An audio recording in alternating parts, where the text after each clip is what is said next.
John Maxwell says that leadership ability is the lid on your personal and organizational effectiveness. I think of it this way. There isn't a single problem to be solved or an opportunity to be seized that doesn't require leadership, because there is no problem or there's no opportunity that can be addressed without bringing people together to achieve something great. And that's why we'll answer this question today. How can I become a better leader?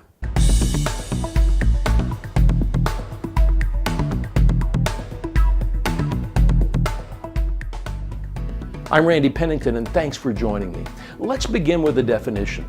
Leadership is the ability to influence the actions and outcomes of others in a way that delivers positive results. The key words here are influence and positive results. So here are the first questions you must answer.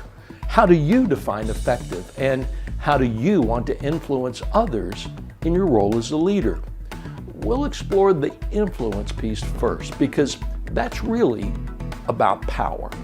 If you're in a leadership, supervisory, or management position, you have one source of power: positional power.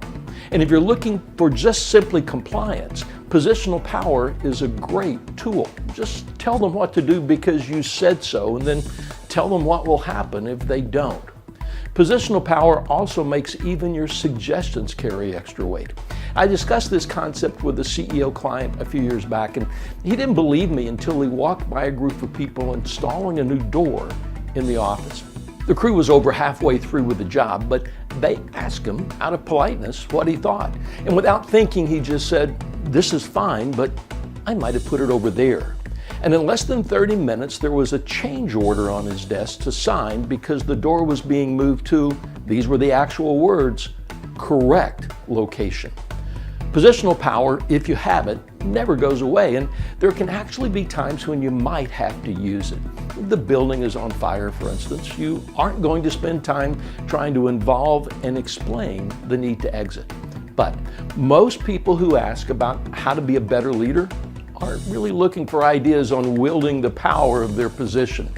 They want people to follow them because they choose to, not because they have to. And if you're one of those folks, you need to know about another potential source of power, and that's the power of trust. A study published by the Ken Blanchard Companies noted a high correlation between trust in your leader and discretionary effort, a desire to perform, intent to remain with the organization, and organizational citizenship, which means that higher trust can actually influence being a better team member. So in other words, being a more trustworthy leader increases the odds of you being a better leader. One challenge, however, is that people don't determine if they trust someone in exactly the same way. We did a study a few years back about what causes people not to trust their leader or not trust their organization. It collected over 1,100 responses using a piece of software that categorizes those responses to open-ended questions. You can find the survey results in summary by clicking on the Positive Performance Leadership Value Pack link below. That will take you to the page where you can download the survey results plus several other tools for making you a more effective leader. And in the meantime, here's an overview of what we found. There are 5 factors that contribute to being able to trust you as a leader. 1, character, your personal trustworthiness. People want you to be ethical and honest. And this one is critical because all leadership begins with personal leadership. It doesn't matter how effective you are with your communication or building relationships or being competent at organizational leadership if others can't trust you as a person. 2, competence. Do you have what it takes to do the job? Now, people are hesitant to voluntarily follow a leader into battle if they aren't sure that he or she is up to the task. Now, it's easy to take this to mean that you have to be an expert in every area of the business, but that's not what our experience and research suggests. You don't have to be the best at everything. You do have to be competent at the responsibilities of your job or position. 3, communication.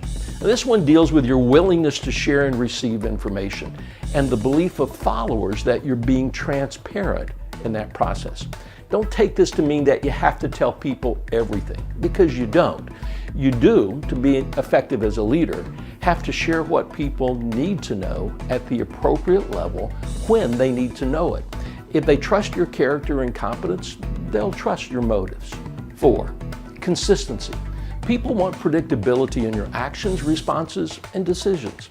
For instance, they need to trust that you'll react the same way in every situation. They also don't want you to play favorites in a way that's discriminatory or unfair. Followers need to feel that your direction or responses aren't going to change on a whim.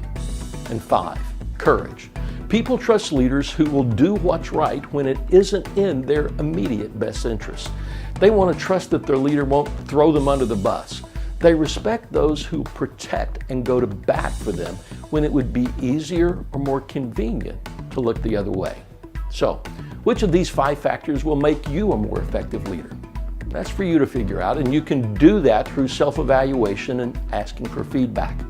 Our research shows that lack of or ineffective communication is the #1 factor that creates mistrust between people and their leaders. If you're looking for a place to begin, that's always a good one.